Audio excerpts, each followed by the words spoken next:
तो वेलकम, जय हिंद प्यारे दोस्तों। फॉर्मेटिव स्टडी में आपका स्वागत है। देखिए, इस वीडियो लेक्चर में हम पढ़ेंगे, देखिए प्रतिशत। ये प्रतिशत का देखिए ये टाइप वन है। ठीक है, ये प्रतिशत का हम टाइप वन पढ़ेंगे इसमें। ठीक है, इससे पहले हमने प्रतिशत के जितने सारे कॉन्सेप्ट बन सकते थे वो सारे हमने कॉन्सेप्ट डिस्कस कर लिए हैं। ठीक है, तो जिन लोगों ने ये प्रतिशत का जो कॉन्सेप्ट वाली वीडियो नहीं देखी है वो जाकर वो देख सकते हैं, क्योंकि उससे एक ना एक क्वेश्चन कन्फर्म बनेगा। ठीक है, और देखिए प्रतिशत में आपको ज्यादा कुछ नहीं पढ़ना है। देखिए, ऐसे ही प्रतिशत बहुत बड़ा टॉपिक है, लेकिन आप में इतना नहीं है। ठीक है, आप में बस देखिए आपके सिलेबस में लगभग 3 टाइप के क्वेश्चन बनेंगे। ठीक है, तो एक तो टाइप हमने जो प्रतिशत का जो है कॉन्सेप्ट उसमें से एक हो सकता है। ठीक है, अब 3 टाइप देखिए, 2 टाइप हम टाइप वन और टाइप टू क्वेश्चन के साथ और कॉन्सेप्ट के साथ बता देंगे। ठीक है, इसके बाहर एक भी क्वेश्चन आपका नहीं जाएगा। बस आपको क्या करना है, ये जो हम बता रहे हैं एक क्वेश्चन और प्लस कॉन्सेप्ट अच्छे से देखना है। ठीक है, और अच्छे से पढ़ना है और एक कॉपी पर नोट कर लेना है, जिससे कि आखिरी टाइम जो पेपर के समय रिवीजन करने में आपको काफी आसानी होगी। ठीक है, हो सकता है वीडियो लंबा हो जाए, लेकिन आपको स्किप नहीं करना है, क्योंकि क्वेश्चन इसमें बहुत ही जो हमने इंपॉर्टेंट क्वेश्चन लिए हैं। ठीक है, तो आइए देखते हैं। ये पहला क्वेश्चन है। देखिए, एक गांव में 15% लोग निरीक्षण नहीं हुआ। देखिए निरीक्षर, ये थोड़ा लिखने में हमसे गलती हो गई जो टाइप कर रहे थे। ठीक है, यहाँ पर निरीक्षर है। ठीक है, यदि गांव की जनसंख्या 2400 हो तो गांव में कुल कितने लोग निरीक्षर हैं। निरीक्षर, ठीक है, निरीक्षर होगा यानी अनपढ़। निरीक्षर क्या कहते हैं, इसे अनपढ़। देखिए, एक गांव में देखिए 15% लोग ऐसे हैं जो अनपढ़ हैं। ठीक है, यदि गांव की टोटल जनसंख्या 2400 हो तो गांव में कुल कितने लोग ऐसे हैं जो अनपढ़ हैं। ठीक है, आइए देखते हैं। देखिए, तो पहले हमें पता करना कि जनसंख्या कितनी है। ठीक है, तो गांव की देखिए जनसंख्या, गांव की कुल जनसंख्या कितनी है। देखिए, गांव की कुल जनसंख्या है 2400। जिस प्रकार हम लैंग्वेज लिख रहे हैं आपको उसी प्रकार पेपर में क्वेश्चन सॉल्व करना है, जिससे कि आपका नंबर एक भी नहीं कटेगा। ठीक है, अब देखिए निरीक्षण लोगों का प्रतिशत कितना है। ठीक है, देखिए निरीक्षर, निरीक्षर हम भी गलत लिख रहे हैं। निरीक्षर लोगों का प्रतिशत। देखिए, कह रहा है कि 15% लोग निरीक्षर हैं, तो हमें देखिए उनकी संख्या बताइए। यहाँ पर देखिए परसेंटेज वैल्यू दी है, लेकिन हमें उसमें संख्या पता करना है। तो देखिए 15% लोग निरीक्षर हैं, तो कह रहा है कि संख्या बताओ। तो देखिए ये, देखिए निरीक्षर लोगों की संख्या है, निरीक्षर लोगों की संख्या। तो देखिए टोटल संख्या का 15%, देखिए 2400 का 15%, इतने लोग हैं निरक्षर। तो देखिए इसे सॉल्व कर लेते हैं। देखिए 2400 गुणे का मतलब गुणा और 15 परसेंटेज हटेगा। परसेंटेज जब हटेगा तो यहाँ बटे में 100 आ जाएगा। ठीक है, अब डिवाइड कर लीजिए। देखिए ये दो जीरो से ये दो जीरो कट जाएंगे, तो आ जाएगा। देखिए 15 को 24 से जब गुणा करेंगे यानी 24 गुणे 15, तो ये आ जाएगा 360। यानी ये होगा आंसर। ठीक है, कितने लोग निरीक्षर हैं, तो गांव में देखिए 360 लोग निरीक्षर हैं। देखिए पहले आपको क्या करना है, जो क्वेश्चन में दिया हो वो लिखते जाना है। ठीक है, और इसके बाद आपको सॉल्व करना है। तो इससे क्या है, नंबर आपको अच्छे मिलेंगे। अगर आपको ये लैंग्वेज, अगर सोच लीजिए कि पेपर में इतना टाइम नहीं बच रहा है और आपको सवाल छोड़ना नहीं है, तो किस प्रकार लगाएंगे। देखिए टोटल संख्या कितनी है, 2400। ठीक है, 2400 का 15% निकाल लेंगे। देखिए, तो ये देखिए प्रतिशत जब हटाएंगे तो यहाँ पर बटे में 100 आ जाएगा, और इसको काट लीजिए तो आ जाएगा 360। ठीक है, ये तो हो गए निरीक्षर मतलब अनपढ़। अगर इसी क्वेश्चन में थोड़ा बढ़ा कर पूछ ले कि साक्षर लोग कितने हैं, तो ठीक कैसे निकालेंगे। देखिए साक्षर लोग अगर पूछ लिया जाए कि इसमें गांव में टोटल अगर अनपढ़ लोग 360 हैं। ठीक है, तो कहे कि पढ़े लिखे कितने हैं यानी साक्षर लोग। तो देखिए साक्षर लोग, तो देखिए टोटल कितना है 2400, टोटल 2400 है और माइनस 360, यानी टोटल जनसंख्या थी 2400 और इसमें 360 अनपढ़ है, तो बाकी जितने बचे वो सब पढ़े लिखे हैं। देखिए इसको हमने घटाया तो कितना आया, 2040। यानी जो साक्षर लोग हैं इसमें 2040 लोग हैं। ठीक है, अनपढ़ कितने हैं 360, टोटल संख्या कितनी है 2400। ठीक है, क्वेश्चन में कोई भी चेंज करें आप आराम से कर सकते हैं। बस ये सवाल जितने हम बता रहे हैं आपको पढ़ना है, उसके साथ साथ कॉन्सेप्ट भी बताते चलेंगे। ठीक है, देखिए अगला सवाल है दूसरा। रहीम ने गणित में 50 में से 33 अंक प्राप्त किया तथा गणित में 60 में से 36 अंक। रहीम को किस विषय में अच्छे अंक मिले। देखिए, तो देखिए रहीम को गणित में देखिए 50 में से 33 मिले। ठीक है, ये 50 पूर्णांक है और 33 नंबर उसे प्राप्त हुए हैं। ठीक है, अब कह रहा है कि और हिंदी में उसको 60 में से 36 अंक मिले, तो बताओ सबसे अच्छे अंक किस में मिले। तो देखिए तो देखिए गणित में कितने अंक मिले। तो देखिए हम गणित गणित में गणित का देखिए पहले पूर्णांक, गणित का पूर्णांक कितना है। तो गणित का पूर्णांक है देखिए 50। प्राप्तांक, तो देखिए प्राप्तांक कितना है 33। तो देखिए इसमें कितने प्रतिशत मिले देखिए। देखिए जब गणित का प्रतिशत निकालेंगे देखिए गणित का प्रतिशत। तो देखिए जो जितने नंबर प्राप्तांक होता है, इससे पहले कॉन्सेप्ट वाली वीडियो में हम बता चुके हैं। देखिए जो जितने नंबर प्राप्त किए जाते हैं वो ऊपर लिखे जाते हैं, ठीक है, और पूर्णांक को नीचे लिखा जाता है, ठीक है। फिर 100 से भाग कर दिया जाता है, 100 से गुणा कर दिया जाता है, ठीक। माफी चाहता हूँ, भाग बोल दिया था लेकिन नहीं, गुणा करना है, ठीक है। देखिए हम 100 से जब गुणा कर देंगे या परसेंटेज वैल्यू हमें प्राप्त हो जाएगी। देखिए इससे ये जीरो कट जाएगा, 5 से इसे काटेंगे तो 5 दूनी 10 हो जाएगा। तो ये 2 3 6, 2 3 6, ये 66% अंक मिले। गणित को कितना देखिए रहीम को गणित में 66% अंक प्राप्त हुए हैं। अब देखिए हमें हिंदी में निकालना है इसी प्रकार। अब देखिए हिंदी में इसको कितने नंबर मिले, देखिए यहाँ पर देख लीजिए, नहीं तो दिखाएगा नहीं। देखिए 60 में से, तो देखिए हिंदी, तो हिंदी का देखिए पूर्णांक कितना है, पहले पूर्णांक देखिए। तो हिंदी का पूर्णांक है 60 नंबर का। और प्राप्तांक, देखिए प्राप्तांक कितना है 36, यानी 36 नंबर उसे मिले हैं। तो देखिए अब सॉल्व कर लीजिए। तो देखिए 36 हम ऊपर लिखेंगे और 60, यानी 60 जो पूर्णांक है हम नीचे लिखते हैं, ठीक है, और जितने नंबर मिलते हैं ऊपर लिखते हैं, फिर 100 से हम गुणा कर देते हैं। तब हमें क्या मिल जाएगा, परसेंटेज वैल्यू। तो ये जीरो से ये जीरो कट जाएगा, ये 6 से इसको हम काटेंगे तो 36, 6 4 36, ये 10 छक्का 60। देखिए हिंदी में उसको 60% अंक मिले और गणित में उसे 66% अंक मिले। तो सवाल में पूछ रहा है कि किस विषय में अच्छे अंक मिले, तो गणित विषय में उसको अच्छे अंक मिले हैं। तो यहाँ नीचे आप क्या लिखेंगे, तो अंक गणित में अच्छे अंक मिले, ये आपका आंसर है। क्योंकि देखिए यहाँ पर 66% अंक मिले हैं गणित में, ठीक है, गणित में उसे 66% मिले, लेकिन हिंदी में 60% मिले। तो अच्छे अंक किसके हुए, गणित की, ठीक है। अगला सवाल देखते हैं। देखिए सवाल बहुत सरल है, बस जैसे आपको हमने कॉन्सेप्ट वाली वीडियो में बताया था कि परसेंटेज कैसे निकाला जाता है। अगर पूर्णांक दिया है और प्राप्तांक दिया है, तो हम जैसे प्राप्तांक को ऊपर लिख लेते हैं और पूर्णांक को बटे में और 100 से गुणा कर देते हैं, तो हमें परसेंटेज वैल्यू प्राप्त हो जाती है, ठीक है। अगला सवाल देखते हैं। देखिए हम जो क्वेश्चन आपको करवा रहे हैं, यही देखिए, ये ऐसे नहीं हम अपने पास से नहीं करवा रहे हैं, ये प्रीवियस ईयर क्वेश्चन है, या इसी आधार पर क्वेश्चन बनते हैं, इसी बेस मतलब इसी टाइप के क्वेश्चन बनेंगे, इससे बाहर एक भी क्वेश्चन नहीं जाएगा, ठीक है। तो देखिए अकरम, अगला सवाल देखिए। अकरम ने एक विषय में 20 में से 12 अंक प्राप्त किया, उसने कितने प्रतिशत अंक प्राप्त किए। तो देखिए इसका किसी विषय में उसने देखिए 20 में से, यानी ये 20 क्या हुआ, ये पूर्णांक है। तो देखिए पूर्णांक कितना है, पूर्णांक है 20, और प्राप्तांक यानी प्राप्त किए उसने अंक कितने हैं। देखिए प्राप्तांक है उसका 12। तो कह रहा कि कितने प्रतिशत अंक, तो हमें देखिए प्रतिशत निकालना है, ठीक है, प्रतिशत। तो प्रतिशत निकालने के लिए देखिए हम सबसे पहले ऊपर लिखते हैं प्राप्तांक बटे पूर्णांक, ठीक, गुणे 100। इसमें मान रख दीजिए आपका आंसर हो जाएगा। देखिए प्राप्तांक है 12, पूर्णांक कितना है 20 का, और 100 से हम गुणा कर देंगे, ठीक है। ये जीरो से ये जीरो कट जाएगा, इस दो से ये कटेगा, 2 छंग 12, तो ये हो जाएगा 6 दम 60, यानी 60% अंक मिले उसे, ठीक है। 60% अंक प्राप्त हुए उसे। बहुत ही आसान है, देखिए प्राप्तांक लिखिए, पूर्णांक लिख लीजिए, ठीक है, प्रतिशत मान निकाल दीजिए, ठीक है। अगला सवाल देखते हैं। सवाल है देखिए, चौथा सवाल है। मदन ने बाजार से 90 सेब खरीदे, यदि 20% सेब खराब निकल गए तो कितने अच्छे सेब बचे, ठीक है। बहुत ही आसान सवाल है। इसमें देखिए आपको करना क्या है, पहले हम टोटल सेब पता करना है। तो 90 सेब है, उसमें से 20% खराब हो गए, तो हम पहले खराब सेब निकालेंगे। तो जितने खराब सेब होंगे उसमें से हम 90 घटा देंगे, आसान, और बस जितना आएगा वही आंसर होगा। तो एक बार देखिए, तो कुल सेब, देखिए कुल सेब यानी सेब की संख्या है तो 90, उसमें से 20% खराब, तो देखिए खराब सेब, खराब सेबों की संख्या, खराब सेबों की संख्या 90 का 20%, ठीक है, 90 का 20%, सॉल्व कीजिए। 90 गुणे 20% हटाएंगे आप तो ये नीचे 100 आ जाएगा। ये दो जीरो, एक जीरो इससे, एक जीरो इससे कटेगा, तो 9 दूनी 18, ये हो जाएगा 18 सेब कितने हैं, ये जो कि सेब खराब हो चुके हैं। तो देखिए अब टोटल सेब कितने थे 90, जिसमें से खराब सेब 18 निकल गई।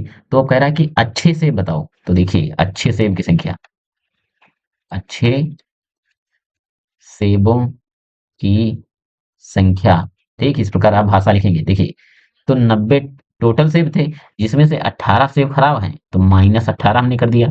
ठीक है, जितना बचा 72 आंसर। ये हो गए आपके अच्छे सेब। ठीक है, अगला सवाल देखते हैं।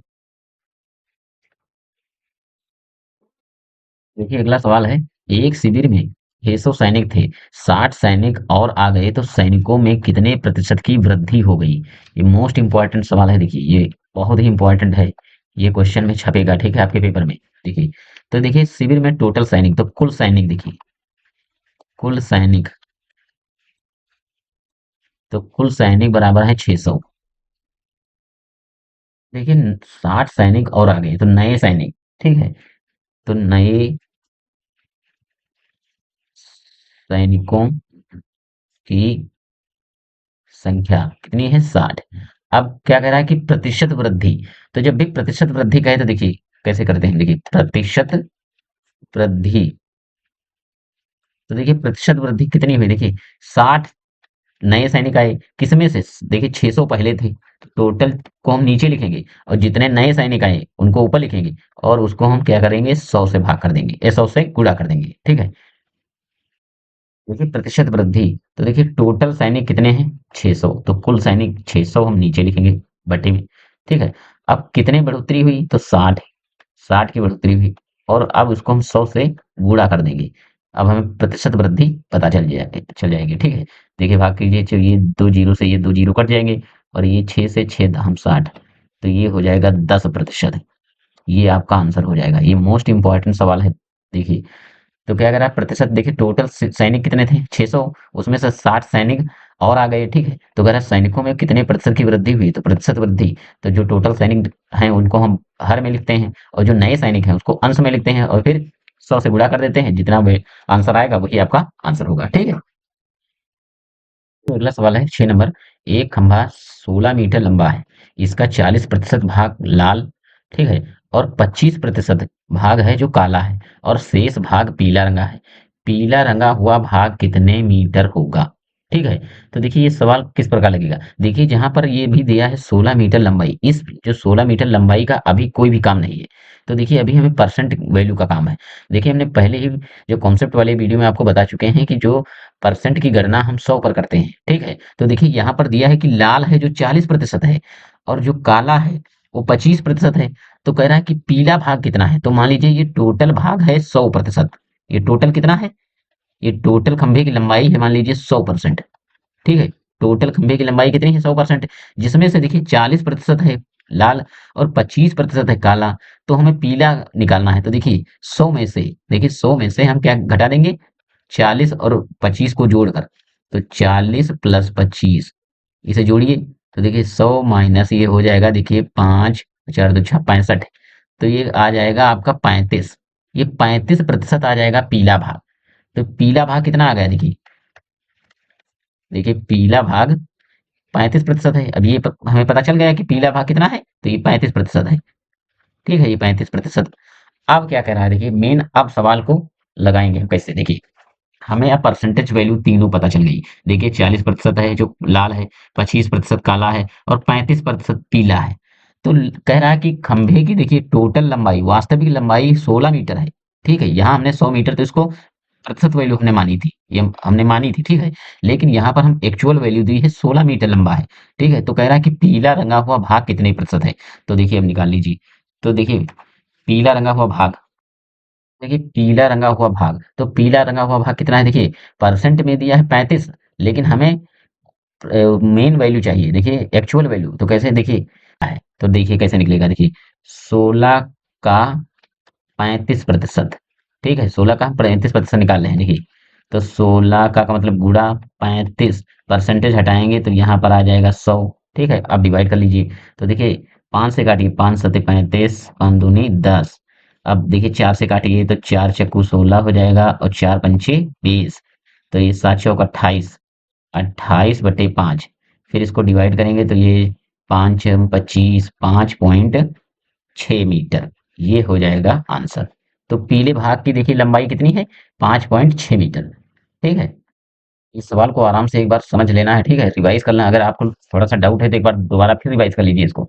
मोस्ट इंपॉर्टेंट सवाल है, देखिए देखिए इसमें हम सवाल देखिए पहले दिया है इसका परसेंटेज वैल्यू, तो पहले हम देखिए प्रतिशत वैल्यू हमने प्राप्त की, ठीक है, 100 मानकर, ठीक है। और इसके बाद देखिए एक्चुअल वैल्यू इसकी दी है 16 मीटर, ठीक है। तो जितना भाग आया पीला, जैसे हमें पीला निकालना था तो पीला 35% आया, ठीक है।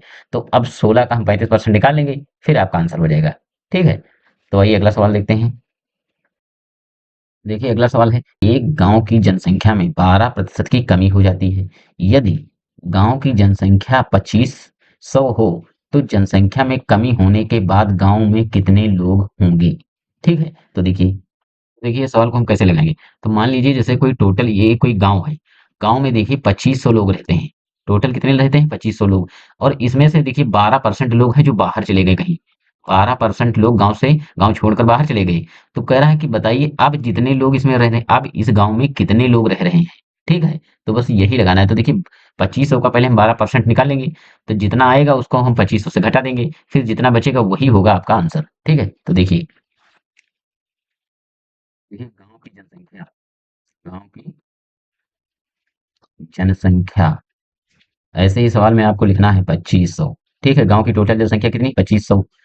कमी कितनी हुई? देखिए कमी, तो देखिए 12%, 12% लोग क्या हुए? गांव से चले गए। तो देखिए देखिए कमी ये प्रतिशत में है, देखिए ये प्रतिशत में कमी हम लिख रहे हैं, ठीक है। देखिए निकालिए गांव की जनसंख्या में कमी, ठीक है, गांव की जनसंख्या में कमी। तो देखिए कमी हम कैसे निकालेंगे? देखिए 2500 का 12%, इतनी जनसंख्या कम हुई है, ठीक है। तो गांव की जनसंख्या में कमी कितनी हुई? 2500 का 12%। तो देखिए हम 2500 का मतलब गुणा, ठीक है, 12%, तो 12 और प्रतिशत हटेगा तो बटे में 100 आ जाएगा, ठीक है। अब इस दो जीरो से ये दो जीरो कट जाएंगे तो कितना आएगा? 12 पंचे 60, 12 दूनी 24, और ये हो जाएगा 300।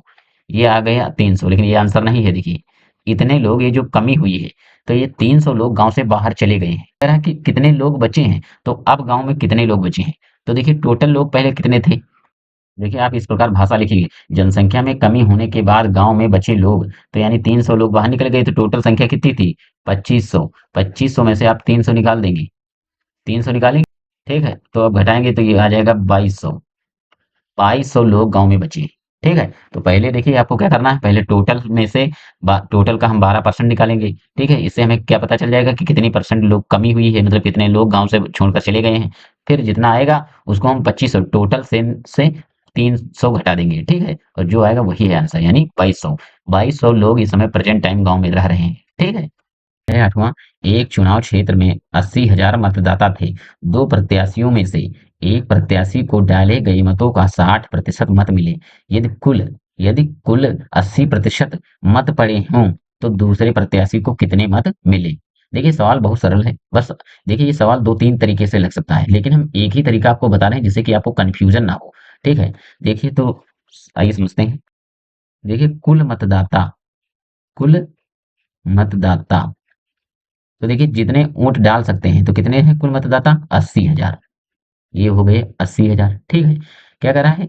दो प्रत्याशियों में से एक प्रत्याशी को डाले गए मतों का 60% मिला, तो ये अभी हम नहीं बता सकते कि 60% उसको कितने वोट मिले होंगे। लेकिन यहाँ पर देखिए यदि कुल कुल 80% मत पड़े हों, ठीक है, यानी टोटल 80,000 मत हैं, ठीक है, 80,000, उसमें से 80% पड़े हैं, तभी तो हम हमें पता चल जाएगा कि कितने मत पड़े हैं। देखिए तो देखिए कुल मत पड़े, यानी जो वोट डाले गए हैं, ठीक है, तो वो है 80%, ठीक है। देखिए यहाँ मतलब समझिए, जैसे टोटल मतदाता जैसे वोटर थे गांव में 80,000, लेकिन पड़े हैं उसका 80%, ये 20% नहीं पड़े, यानी कुछ लोग शहरों में रह रहे हैं तो वो वोट डालने नहीं आए, ठीक है। इसलिए चुनाव में देखिए वोट कितनी पड़ी? 80,000, ठीक है। तो अब हमें निकालना है कि वोटों की संख्या कितनी है जो पड़ी है। अब देखिए मतों की मतलब वोट की संख्या कैसे निकाल रहे हैं? देखिए 80,000 का 80%, अब हमें पता चल जाएगा कि कितने वोट जो हैं डाले गए हैं। तो देखिए 80,000 का 80% निकालिए, का मतलब गुणा 80% हटेगा तो ये बटे में 100 आ जाएगा, ठीक है। अब देखिए काट लीजिए, इस जीरो से एक जीरो ये कटेगा, इस जीरो से ये जीरो कट जाएगा। अब गुणा कर लीजिए, जितना आएगा ठीक है, देखिए 8 अठाई 64 है, तो ये हो जाएगा 64, ये 1 2 3 जीरो, ये 3 जीरो, यानी टोटल देखिए मत डाले कितने गए हैं, 64,000। ठीक है, तो यहाँ पर देखिए, यहाँ पर देख लीजिए कि टोटल मतदाता, जैसे आपके गांव में मान लीजिए कि 80,000 मतदाता थे, लेकिन वहां पर डालने कितने लोग आए, 64,000, यानी कुछ लोग हैं जो वोट डालने नहीं आए होंगे। ठीक है, इसीलिए तो 64,000 वोट पड़े। आप देखिए, तो देखिए क्या कह रहा है कि एक प्रत्याशी को डाले गए मतों का 60% मत मिले। ठीक है, तो कह रहा है कि दूसरे प्रत्याशी को कितने मत मिले। तो पहले हम देखिए ये वैल्यू जो दी है 60%, यानी हम एक जिस पहले वाले जो व्यक्ति खड़ा होगा, ठीक है, जो पहला मान लीजिए कोई व्यक्ति, दो व्यक्ति खड़े होंगे, तो एक व्यक्ति को जो खड़ा था उसको 60% वोट मिले हैं। ठीक है, तो 64,000 का 60% निकालिए। देखिए एक प्रत्याशी को मिले वोट तो कितने मिले हैं, देखिए 64,000 का कितना, 60%। तो इधर सॉल्व कीजिए, देखिए तो हम लिख रहे हैं 64,000 गुणे 60, ये प्रतिशत में दिया है ना, तो ये प्रतिशत जब हटेगा तो ये आ जाएगा 100। ठीक है, अब डिवाइड कर लीजिए, देखिए इस जीरो से ये जीरो कट जाएगा, ये जीरो से ये जीरो कट जाएगा। तो देखिए सॉल्व कीजिए, देखिए छः, ये जीरो हो जाएगा, ये एक जीरो हो जाएगा, और छः चौक 24 के 4 हो जाएगा। ठीक है, और छः छाक 36, ये हो जाएगा 38, यानी ये आपका कितना हुआ, 38,400। ठीक है, यानी पहले वाले व्यक्ति को वोट मिले हैं 38,400 वोट। ठीक है, देखिए क्या करना है हमें, दूसरे प्रत्याशी को मिले मत, तो दूसरे प्रत्याशी को देखिए, दूसरे प्रत्याशी को मिले वोट कहिए या तो मत, ठीक है, एक ही बात है। तो देखिए, देखिए जो डाले गए मत थे ये 64,000 थे। ठीक है, ये तो डाले गए कितने हैं, 64,000। 64,000 में से आपको एक प्रत्याशी को मिले हैं 38,400, तो ये घटा दीजिए, यानी 38,400, ये घटा दीजिए, तो जितना आंसर होगा ये आप घटाएंगे तो ये आ जाएगा 25,600। ये आपका आंसर हो जाएगा। ठीक है, देखिए इसको एक बार और आप देखकर पूरा रिवीजन कर लीजिए, जिससे कि आपको ये सवाल समझ में आ जाए, क्योंकि इस प्रकार के क्वेश्चन पेपर में आ सकते हैं। देखिए अब थोड़ा पैटर्न क्या है, चेंज होने लगा। पहले जितना देखा जाए तो इजी क्वेश्चन आते थे, लेकिन अब क्या है, परसेंटेज का थोड़ा टफ क्वेश्चन रख देते हैं। ठीक है, देखिए ये सवाल का तरीका एक और भी है, हम चाहें तो एक तरीका और भी बता सकते हैं, लेकिन ये सवाल थोड़ा डिफिकल्ट आप लोगों को लग रहा होगा, इसलिए हम एक ही तरीका बताएंगे, जिससे कि आपको कन्फ्यूजन ना हो। नहीं तो अगर हम दूसरा भी तरीका बता देंगे, हो सकता है कि ये खिचड़ी हो जाए, जिस वजह से आपका क्वेश्चन गलत हो सकता है। इसलिए हम सोच रहे हैं कि एक ही तरीका रखिए, जिससे कि आपका ये तरीका आप एक बार अच्छे से समझ लीजिए, आपका क्वेश्चन गलत नहीं होगा। ठीक है, अगला सवाल देखिए, एक क्षण 72 सेमी लंबी थी, इसमें से 9 सेमी काट कर खूंटी बना दी गई, क्षण अब कितने प्रतिशत छोटी हो गई है। ठीक है, तो यानी क्षण की लंबाई कितनी है, देखिए एक क्षण है की लंबाई, देखिए क्षण की लंबाई है 72 मीटर, 72 सेंटीमीटर। ठीक है, और इसमें से 9 सेमी काटी गई है, तो यानी काटी गई, तो काटी गई कितनी है, 9 सेंटीमीटर। तो अगर आप प्रतिशत, कितने प्रतिशत छोटी हो गई है, तो देखिए छोटी छोटी होने का प्रतिशत, होने का प्रतिशत। ठीक है, तो 9/72, अब इसको हम परसेंट में चेंज करेंगे तो 100 से गुणा कर देते हैं। ठीक है, काट लीजिए, 9 1 9 72, ये हो जाएगा 100/8, और इसको डिवाइड कर लेंगे तो 12.5%, ये आपका आंसर हो जाएगा। बहुत ही सरल सवाल है। क्षण की लंबाई कितनी थी, देखिए टोटल क्षण की लंबाई थी, देखिए ये पूरी टोटल क्षण की लंबाई थी 72। ठीक है, और कह रहा है कि 9 सेंटीमीटर काट दी गई है, यानी 9 सेंटीमीटर इतनी कोई काट दी गई है। ठीक है, और जब इतनी 9 सेंटीमीटर काट दी गई है, तो कह रहा है कि बताइए कि कितने प्रतिशत कटी है। तो देखिए टोटल 72 में से, ये टोटल 72 थी, इसमें से 9 कट गई, तो कह रहा है कितना प्रतिशत, तो हम प्रतिशत निकालने के लिए 100 से गुणा कर देते हैं, बस मेन यही है, इतने में आपका आंसर हो जाएगा। ठीक है, आई होप आपको सारे जो सवाल हमने बताए आपको अच्छे से समझ में आए होंगे। अगर जरा सा भी डाउट है तो एक बार दोबारा रिवाइज कर लीजिए। ये जो क्वेश्चन हमने बताए हैं ये मोस्ट इंपॉर्टेंट है। ठीक है, इसी टाइप के क्वेश्चन बनते हैं। ठीक है, इससे बाहर क्वेश्चन नहीं आएंगे। अब एक टाइप और बचा है इनका, एक टाइप वो भी हम करवा देंगे, बस इसके बाहर आपको पढ़ने की जरूरत नहीं पड़ेगी। ठीक है, जब सिलेबस पूरा हो जाएगा तो क्वेश्चन प्रैक्टिस बहुत अच्छे से करवा देंगे, जिससे कि आपका 25 में 25 जरूर नंबर आएंगे। ठीक है, मिलते हैं नेक्स्ट वीडियो में। जय हिंद।